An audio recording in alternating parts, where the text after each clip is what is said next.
12वीं कक्षा की पाठ्यपुस्तक अभिव्यक्ति एवं माध्यम से पाठ 2 नाटक लिखने का व्याकरण इस भाग में हम पढ़ेंगे और समझेंगे। इस पाठ के अंतर्गत नाटक और अन्य विधाएं, नाटक में समय का बंधन, नाटक के तत्व, नाटक के विषय, नाटक में स्वीकार एवं अस्वीकार की अवधारणा और नाटक की शिल्प संरचना के बारे में पढ़ेंगे। नाटक का तंत्र लेखक को खुद निश्चित करना पड़ता है। नाट्य तंत्र के नियमों से मार्गदर्शन होगा, लेकिन ऐसा नहीं कि उनके पालन से ही अच्छा नाटक लिखा जा सकता है। विश्व के बहुत से अच्छे नाटक तो इन नियमों के अपवाद भी साबित होंगे। नाटक का माध्यम खून में उतर जाना चाहिए, संज्ञा पर उसकी छाप उठनी चाहिए, तभी कोई लेखक अच्छा नाटक लिख सकता है। कहने का अर्थ है नाटक ऐसा हो जो व्यक्ति के मन मस्तिष्क तक पहुंच सके, उसको अपनी ओर खींच सके।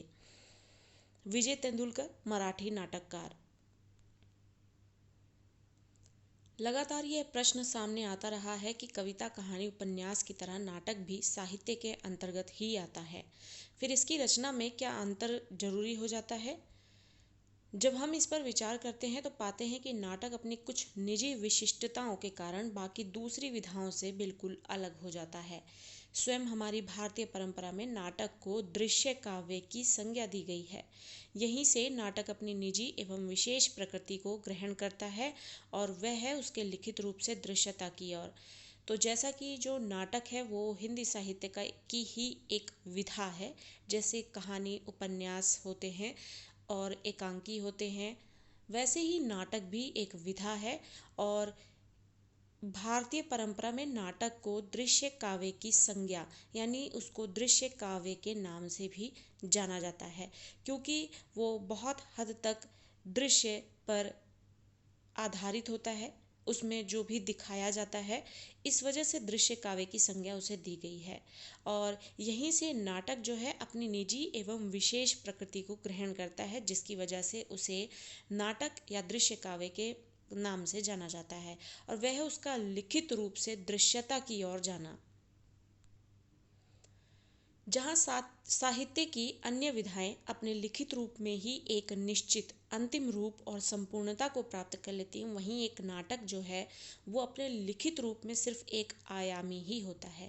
कहने का अर्थ ये है कि हिंदी साहित्य में या किसी भी साहित्य में जो साहित्य की अनेक अन्य जो विधाएं होती हैं वो लिखित रूप में रहकर ही रह जाती हैं, लेकिन नाटक एक ऐसी विधा है जिसे लिखित रूप देने के बाद भी उसका मंचन किया जा सकता है।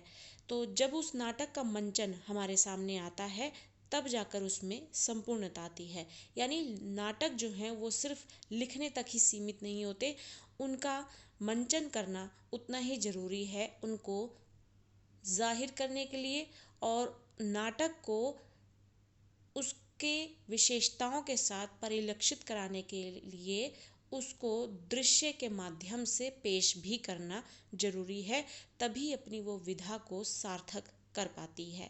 यानी नाटक एक ऐसी विधा है जिसे मंचन करने के लिए ही लिखा जाता है, यानी मंचन करना एक अनिवार्य तत्व है। मंचन अर्थात उसको निभाकर करके दिखाना, जो भी लिखित रूप में हमें मिला है। निष्कर्ष यह है कि साहित्य की दूसरी विधाएं पढ़ने या फिर सुनने तक की यात्रा ही तय करती हैं, पर नाटक पढ़ने सुनने के साथ साथ देखने के तत्वों को भी अपने भीतर समेटे हुए है। नाटक लिखते समय नाटककार को नाटक की एक मूल विशेषता को हमेशा याद रखना होता है, वह है समय का बंधन। यानी नाटक लिखने के कुछ नियम होते हैं और उन नियमों में से एक नियम, पहला नियम ये है कि उसमें समय का बंधन होता है। ऐसा नहीं है कि लिखित रूप में हमें जो नाटक की जो एक विषय वस्तु मिली हुई है उसको कितने भी लंबे समय के लिए उसका मंचन करते चले जाएं। एक समय का बंधन होता है नाटक में, जिसको मंचन जो है एक समय तक ही किया जा सकता है। उस समय के बंधन को समझकर और उसका पालन करते हुए ही नाटक को लिखना और उसका मंचन करना जरूरी होता है। समय का ये बंधन ही नाटक की रचना पर अपना पूरा असर डालता है। इसलिए एक नाटक को शुरू से लेकर अंत तक एक निश्चित समय सीमा के भीतर पूरा होना होता है। एक नाटककार जिसने अपनी रचना को भूतकाल से लिया है, यानी पिछले वक्त, भूतकाल यानी पास्ट, पिछले समय से लिया है, वह किसी की रचना भविष्यत काल से उठाना चाह रहा है। दोनों ही स्थितियों में उसे वर्तमान काल में ही संयोजित करना होता है। यानी नाटक की जो विषय वस्तु है, चाहे आप अपने पास्ट से ले लें, फ्यूचर से लेना चाहें, लेकिन जो उसको प्रेजेंट करने की का जो तरीका होता है वो वर्तमान को ध्यान में रखकर ही किया जाता है। यही कारण है कि नाटक के मंच और निर्देश हमेशा वर्तमान काल में ही लिखे होते हैं। चाहे काल कोई भी हो, यानी समय कोई भी हो, उसकी विषय वस्तु का समय काल चाहे जो भी हो, लेकिन उसको वर्तमान में ध्यान रखते हुए उसका मंचन किया जाता है, उसको लिखा जाता है। तो चाहे काल कोई भी हो, उसे एक विशेष समय में एक विशेष स्थान पर वर्तमान काल में ही घटित होना होता है। तो हमने एक पॉइंट नाटक से संबंधित जाना कि नाटक को लिखने और मंचन करने से संबंधित एक बहुत ही जरूरी नियम है, वो है समय का बंधन।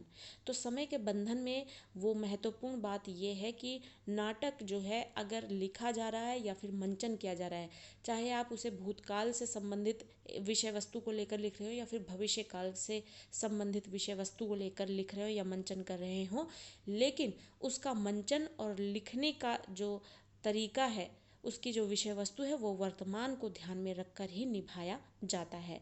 जैसे किसी ऐतिहासिक या पौराणिक घटना को कहानी, उपन्यास या कविता में उनके मूल संदर्भ में उसी काल में रखकर भी उसका पाठ किया जा सकता है, पर नाटक में उसे भी हमारी आंखों के सामने ही एक बार फिर घटित होना होता है।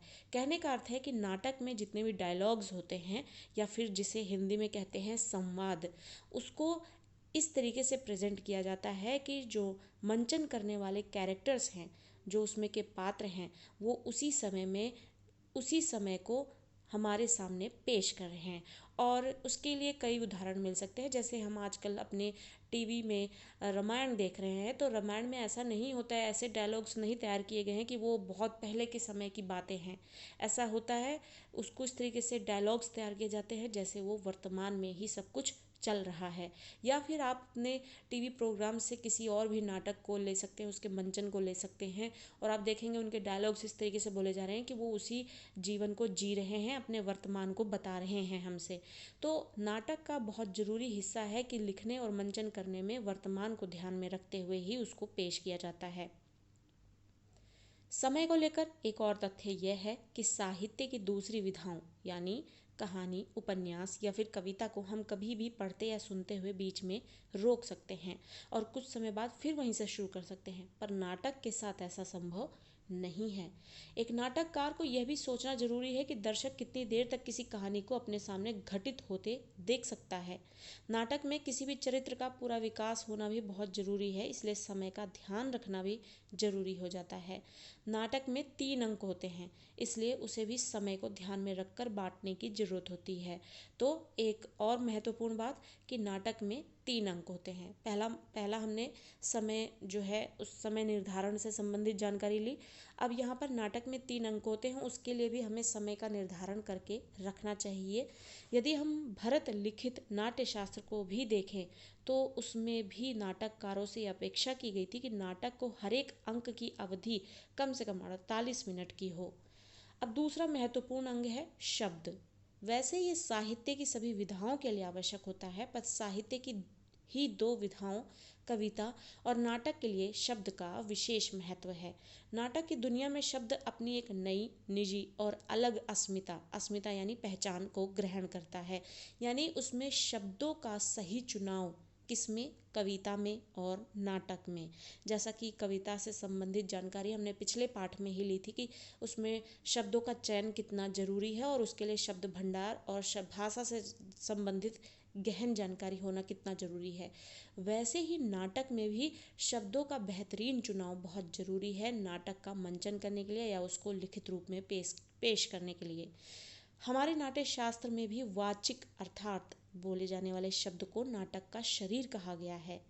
कहानी उपन्यास शब्दों के माध्यम से किसी स्थिति वातावरण या कथानक का वर्णन करते हैं या अधिक से अधिक उसका चित्रण कर पाते हैं। यही कारण है कि इसे वर्णित या फिर नैरेटिव विधा कहा जाता है।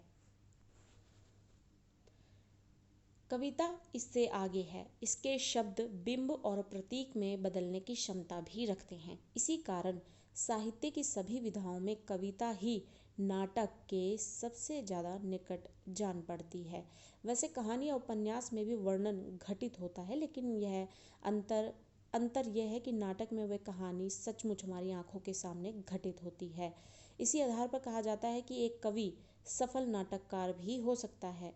ऊपर के तथ्यों को ध्यान में रखते हुए निष्कर्ष ये निकला कि नाटककार के लिए जरूरी है कि वह अधिक से अधिक संक्षिप्त और सांकेतिक भाषा का प्रयोग करे, जो कि हमने कविता से संबंधित सावधानियां या फिर कविता को लिखने के लिए जो गुण और कौशल होने चाहिए उसमें भी पढ़ा था कि कविता के लिए ऐसे गुणों का होना जरूरी है कि आपके पास भाषा का गहन ज्ञान हो, जिसमें आप अपनी बात को संक्षिप्त रूप देकर और सांकेतिक भाषा का प्रयोग करके भी अपनी बातों को विचारों को प्रकट करने की क्षमता रखें।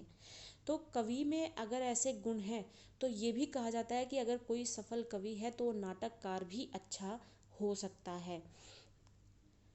सांकेतिक भाषा का प्रयोग करें जो अपने आप में वर्णित होती है, यानी कि सांकेतिक भाषा ऐसी होती है जो बिना बोले सिर्फ चिन्हों के माध्यम से ही बहुत कुछ कह जाते हैं, और बातों को संक्षिप्त रूप देकर भी प्रकट करना उसके गंभीरता को, ये भी एक बहुत बड़ा कौशल होता है।